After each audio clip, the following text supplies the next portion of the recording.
Okay, guys, I just finished reading this book. This is my first Lisa Jewell book. Oh my god, from where should I start? First of all, this is that kind of book which has no proper exact ending. It's like whatever you think of. But I would say not that much of open ending, but yeah, kind of a open ending. And somehow maybe sometimes you will feel very confused, but somehow this book will manage every reader to stay hooked. Like you can't get up without finishing this book. It's written so well. She has done a wonderful job. Like the way she has written, I have become a fan of Lisa Jewell after reading this book. This is my first time reading Lisa Jewell. So none of this is true. This is about a book where there are two main characters, two ladies, Alex and Josie. So Alex is someone who takes podcasts of mostly of women who have achieved something in their life and want to share how they build their life, how they change their life and things like that. But she comes across another woman called Josie, who is her buddy twin, and she has not done any, like in a professional way she has not achieved anything, but she wants Alex to take her interview, like the podcast thing, and she is saying like she will keep changing her life side by side and will do the podcast.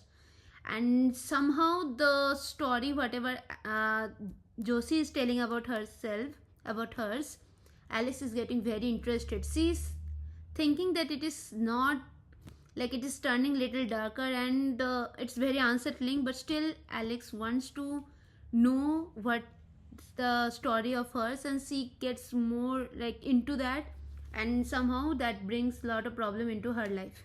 So this book is about that. So while reading, what I felt, it's very nicely written. I wanted more talk about the spoilers. So people who have not read this book or reading, please watch only till this much and skip the rest of the video, because now I will talk more about the spoiler part, whatever I thought. And yeah, let's begin. So in the beginning we see that, first of all, in the first part, in almost in the first part, we think that Josie is a victim, which of course she is. And somewhat in the ending we all can see how the story changed, and we think that Josie is not a victim. But according to what I thought, I think Josie is still the victim till the end. So about the beginning, the story is Josie is a victim of domestic violence, Josie is a victim of pedophiles, Josie is a victim of being hated by her mother, Josie is a victim of everything. Okay, and then she wants a life where she can do things in her own way, like as we see, like decorating a house and things like that, which are mostly according to what Walter wants, Walter her husband. So and we are seeing the fact that Walter is 42 and Josie is 16 when they started their relationship. It is very odd, and it's something which Walter shouldn't have done. Walter cheated on her first wife, and those things are very bad, but still somehow it is shown that Walter is a nice person. I don't know how. So that is, I will still say Josie is a victim. And apart from that, about Alex and her husband, that's at least they were adult when they married, so that's still better than Josie and Walter.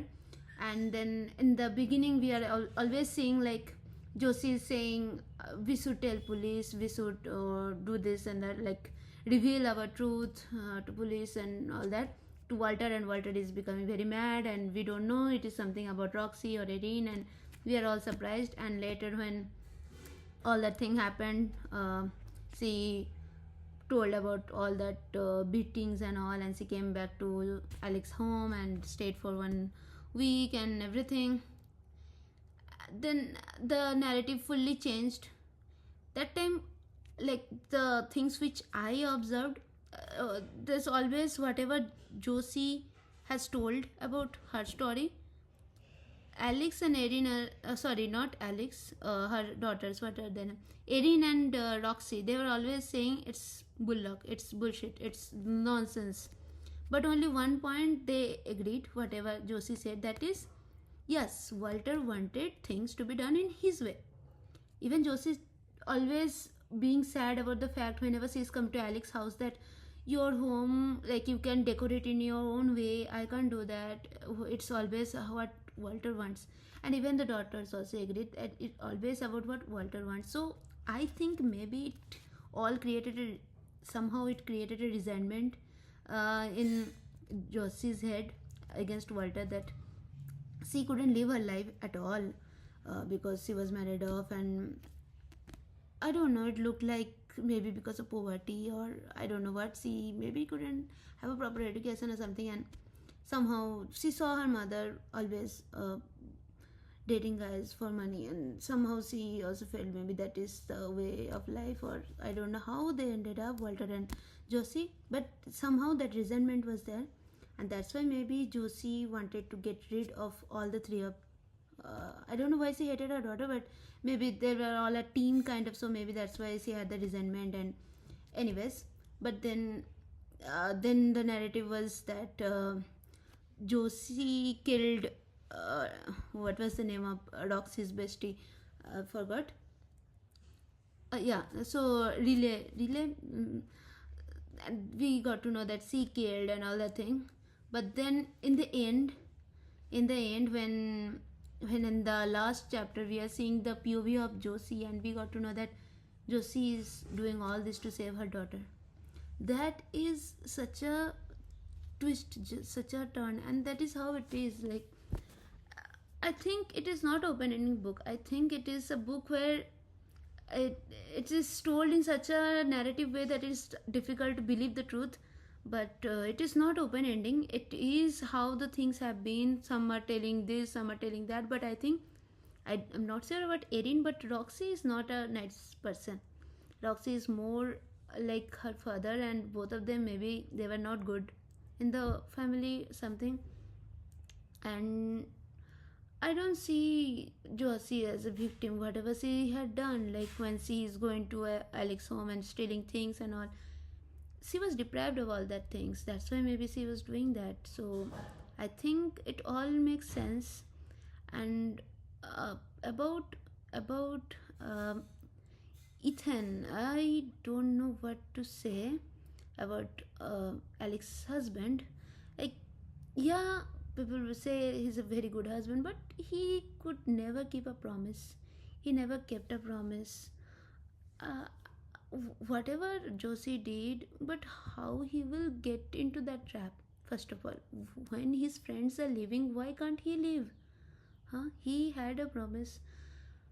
I never liked that person, but I would never say that person should die because he was a bad person. But I just wanted their divorce. That's true, but not in this way. But in the end, I think I would say maybe Roxy was not a good person, but I didn't find anything bad, and even Walter was the worst person.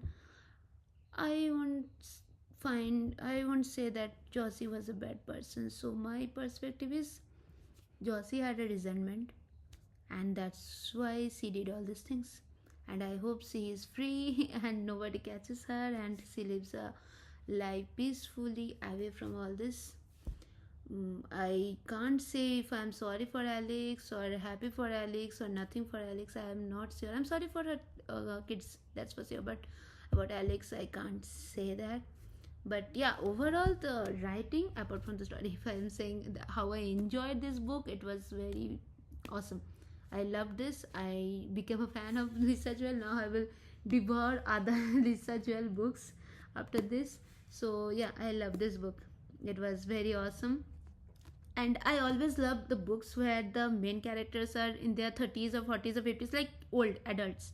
I like that thing, and I don't like whenever there is a supernatural element to it, or some teenagers solving some cases or mysteries. I don't like those things. I like normal, like household, like normal how the society is in that standard, without any supernatural element. And of course, a adult person should be the main character. Where in this case, yeah, they are adult. So I that is the first checklist tick already. So yeah, you guys can go and grab this book and read it, and let me know in the comment section how you all felt, how you felt the ending was. For me, it was, I won't say it was open ending, it was a very good ending according to me. So let me know guys how you felt, and yeah, let's discuss. Okay, thank you.